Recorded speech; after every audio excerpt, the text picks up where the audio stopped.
Paano kaya kung ganito ang makikita mo sa gilid ng kalsada, ano ang gagawin mo? Oh my God! Wow! Inubusan naman ng lakas ang taong ito kaya nagkaganyan. Ang lupit naman ng ganyang trabaho.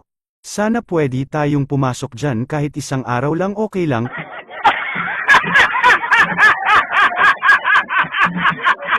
Ang sarap sana ng tulog ng babae.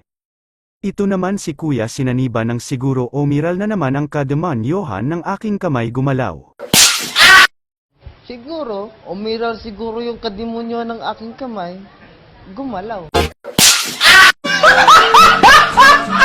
Ang ganda ng katawan niya, ang kaso ang mukha hindi ko maipaliwanag.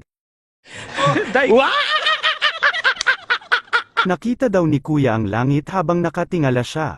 Langit ba talaga nakita mo, Kuya, o bibingkang basa?